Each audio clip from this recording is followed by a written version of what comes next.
Judgment تو implement ہو جائے گی ثاقب صاحب، لیکن یہاں پر میں بھی تو کچھ کریں نا ایز این انڈیویجول.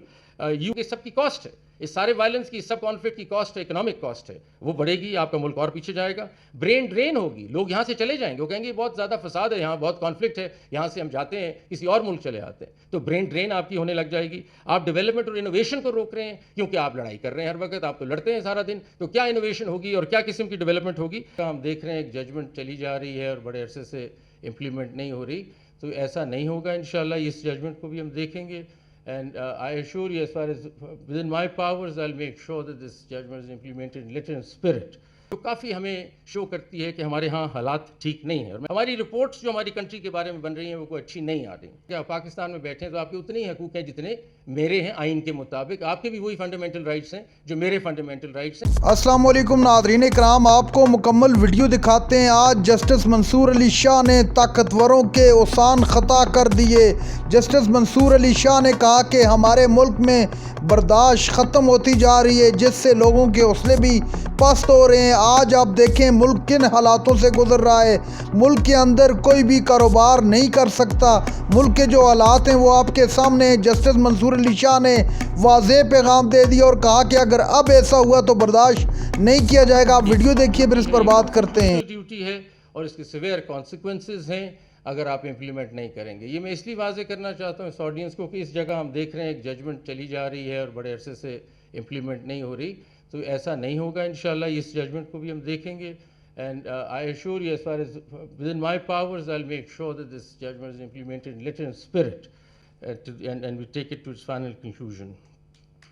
Now, میں یہ کہنا چاہتا ہوں کہ ہماری ججمنٹ تو اپنی جگہ اور وہ امپلیمنٹ ہوگی، اور 2-2.5 گھنٹے آپ نے مجھے بابر کرا دیا ہے کہ وہ امپلیمنٹ نہیں ہو رہی، وہ تو ہوگی انشاءاللہ، اور اس کو آگے لے کے چلتے ہیں. تو میرے خیال میں یہ بہت ضروری سوچنا پڑے گا آپ کو کہ as citizens we have to change from today onwards. We need to bring in love and harmony towards our minorities. ہمارا جب مذہب یہ کہہ رہا ہے، ہمارا آئین یہ کہہ رہا ہے، تو پھر کہاں سے ہم سوچ لا رہے ہیں انٹالرنس کی؟ یہ سمجھ نہیں آ رہی. تو میں جاگی جو آئی تھیں انہوں نے کہا کہ جی وائسز ان ہرڈ ہیں. تو آپ کو تو میں کہہ دوں کہ آپ کی وائس تو سن لی آج، کم از کم your voice is heard and will take it up at the supreme court. اور کچھ ہونا ہو تو آپ کی آواز تو سن لی. اور میں فائنلی بس یہ کہنا چاہوں گا، اور میں چاہوں گا کہ یہاں گورنمنٹ کے لوگ نہیں ہیں، لیکن میں چاہوں گا کہ وہ سنیں، اور میں 4-5 پوائنٹس کہنا چاہوں گا کہ وہ اس چیز کو فالو کریں. یہ سٹیپس ہمیں لینے لازمن ہیں اگر ہم ملک کو کسی اور لیول پہ لے جانا چاہتے ہیں. اگر پاکستان نے ایک ٹالرنٹ نیشن بننا ہے، پروگریسو نیشن بننا ہے اور آگے چلنا ہے، تو پھر غصہ کہاں سے آ رہا ہے؟ یہ انٹالرنس کہاں سے جنم لے رہا ہے ہمارے سسٹم میں؟ اور میں آپ کو بتاؤں کہ ہمیں ٹالرنس کی طرف آنا پڑے گا. یہ ریلیجس ٹالرنس نیسیسری ہے. Now I am talking to you as a citizen to citizen. Supreme court کو چھوڑ دیں. یہاں بات صرف ہو رہی ہے شہری، پاکستانی شہری کے ناطے میں آپ سے بات کر رہا ہوں کہ بھئی یہ ٹالرنس کب آئے گی ہمارے معاشرے میں؟ لانی پڑے گی. ٹالرنس سے کیا ہوگا؟ پیس اینڈ ہارمنی آئے گی. اس میں کوئی راکٹ سائنس نہیں ہے سمجھنے کے لیے. اس سے آپ ہولڈ کر رہے ہیں ہیومن رائٹس، بیکاز اگر آپ ٹالرنس نہیں کریں گے تو violation of human rights immediately شروع ہو جاتا ہے. تو اپ holding the human rights.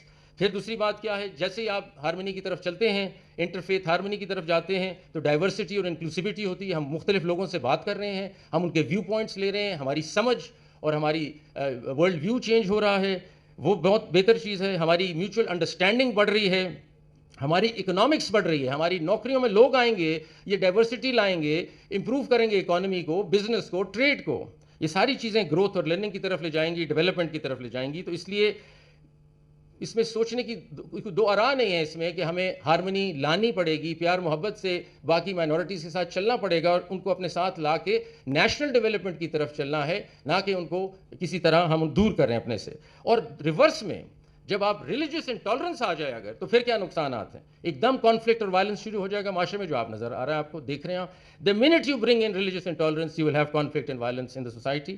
Violation of human rights will start. obvious باتیں ہیں، اس میں میرا خیال سوچنے والی بات نہیں ہے. سوشل ڈویژن پیدا ہوگی، اس کمیونٹیز کے بیچ میں ڈفرینسز آئیں گے، اور اکنامک ڈیٹیریوریشن ہوگی، کیونکہ اس سب کی کاسٹ ہے. اس سارے وائلنس کی، سب کانفلکٹ کی کاسٹ ہے، اکنامک کاسٹ ہے، وہ بڑھے گی، آپ کا ملک اور پیچھے جائے گا. برین ڈرین ہوگی، لوگ یہاں سے چلے جائیں گے، وہ کہیں گے بہت زیادہ فساد ہے یہاں، بہت کانفلکٹ ہے یہاں سے، ہم جاتے ہیں کسی اور ملک چلے آتے ہیں. تو برین ڈرین آپ کی ہونے لگ جائے گی. آپ ڈیولپمنٹ اور انوویشن کو روک رہے ہیں کیونکہ آپ لڑائی کر رہے ہیں ہر وقت، آپ تو لڑتے ہیں سارا دن. تو کیا انوویشن ہوگی اور کیا قسم کی ڈیولپمنٹ ہوگی؟ سپریم کورٹ میں ججز کیسے دیکھ رہے ہیں، لیگل سیکٹر کیسے دیکھ رہا ہے؟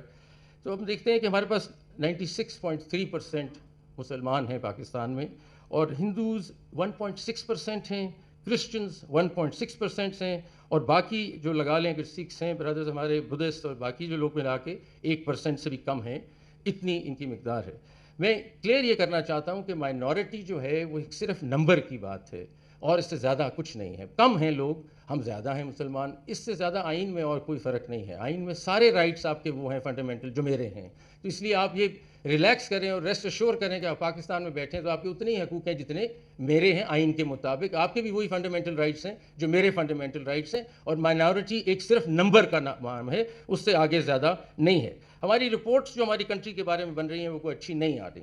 ایک فریڈم ہاؤس کی رپورٹ ہے 2023 کی جو کافی ہمیں شو کرتی ہے کہ ہمارے ہاں حالات ٹھیک نہیں ہیں, اور میں کوٹ کرتا ہوں, it was observed that despite constitutional religious freedom guarantees, religious minorities have not been provided effective safeguards.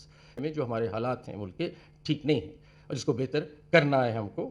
اور اس سلسلے میں پازیٹیوز کی بات بھی کر لوں کہ ہمارے ہاں کافی ایسی مائنورٹیز کمیونٹیز کے لوگ ہیں جنہوں نے بہت اچھا کیا ہے. ہمارے اپنے کورٹ میں بہت لوگ رہے ہیں کہ ایکچولی چینج تو ہم نے لانا ہے نا, 96% تو ہم ہیں, ہم نے ان کے لیے اسپیس بنانی ہے, ہم نے ان کے لیے جگہ بنانی ہے. یہ تو 1.6% یا 1% ہیں اور پھر بھی پرابلم میں ہیں, اور ہم 96% ان کو نہیں سمجھ پا رہے. تو شاید گفتگو تو ہمیں آپس میں کرنی چاہیے بجائے ان کے ساتھ کرنی چاہیے. انہوں نے تو کچھ نہیں کیا, تو کیا وجہ ہے, ہم کیا کر رہے ہیں غلط, ہمیں سوچنا پڑے گا. تو میں دیکھتا ہوں ایز اے جج بھی میں دیکھتا ہوں, میں کہتا ہوں جی کہاں سے میں سمجھ لوں, اس وزڈم کہاں سے لاؤں, کیسے سمجھوں کہ مائنورٹی رائٹس کو کیسے دیکھنا ہے مجھے. تو میں قرآن شریف کی طرف ہی جاؤں گا نا ایز اے مسلمان, میں اور کدھر سے شروع کروں. آئین تو اتنا اسٹرانگ ہے جس کی کوئی حد ہی نہیں, اور اسی لیے میں جو ہماری مائنورٹیز یہاں بیٹھے ہیں, آپ سنیں کہ ہمارا آئین کتنا خوبصورت ڈاکیومنٹ ہے اور کیا کہہ رہا ہے اور ہم کس طرف چلیں. اب پرنسپلز آف ڈیموکریسی, یہ میں کوٹ کر رہا ہوں آئین میں سے, پریمبل میں کوٹ کر رہا ہوں, یہ سٹارٹنگ ہے, پہلا صفحہ ہے آئین کا. اگر آپ آئین کھولیں, سارا نہ بھی پڑھیں, پہلا صفحہ پڑھ لیں پریمبل کا, تو پریمبل میں کیا لکھا ہے. جو اسلام نے کہا ہے اس طرح آپ نے انفورس کرنا ہے. ابھی میں نے آپ کو پہلے بتا دیا کہ اسلام میں کیا ہے. تو قائد اعظم صاحب نے کیا کہا تھا جی, یہ میں آپ کو پڑھ دیتا ہوں. یہ آئین نے کہا ہے, جو انہوں نے کہا ہے ڈکلیریشن وہ ہم نے فالو کرنی ہے. تو انہوں نے کیا کہا, اور یہ تو سب نے سنا ہوگا اور ہم بار بار پڑھ لیتے ہیں, لیکن آگے کچھ اس پہ اثر نہیں ہوتا. ہم سب پہ 96% لوگوں پہ کوئی اثر نہیں ہو رہا. تو میرا خیال ہے سوچیں اس بات کو. ججمنٹ تو امپلیمنٹ ہو جائے گی ثاقب صاحب, لیکن یہاں پر میں بھی تو کچھ کریں نا ایز این انڈیویجول. اور آج تک ہم اس بات کو کوئی سمجھ نہیں پا رہے کہ بھائی جانے دیں, جس نے جدھر جانا ہے, جس جو مذہب اپنا اختیار کرتے ہیں جائیں, پڑھیں, ان کو کلچر دیں, ان کو پروٹیکشن دیں کہ یہ ڈائیورسٹی آئے, انکلوسیوٹی آئے, کچھ سوچ آئے, یہ آگے بڑھ سکیں. اس طرح پھر بے شمار آرٹیکلز میں انہوں نے پڑھے ہیں, میں جانا نہیں چاہتا. آرٹیکل 4 دیکھیں جو ایک یونیک آرٹیکل ہے ہمارے آئین میں. ناظرین کرام, آپ نے ویڈیو دیکھی, جسٹس منصور علی شاہ پھٹ پڑے اور آج دل کی بڑاس نکال دی. جسٹس منصور علی شاہ نے کہا کہ آج اگر سپریم کورٹ کوئی فیصلہ کرتی ہے تو اس فیصلے پر عمل درآمد نہیں کروایا جاتا. اگر یہ پاور میرے پاس ہوتی تو میں ان کو دکھاتا کہ کس طرح عمل درآمد کروایا جاتا ہے. سپریم کورٹ کا فیصلہ حتمی ہوتا ہے, اور اگر اس فیصلے پر کوئی عمل نہیں کرتا تو وہ آئین کی خلاف ورزی کرتا ہے اور آئین کو توڑنے کی کوشش کرتا ہے.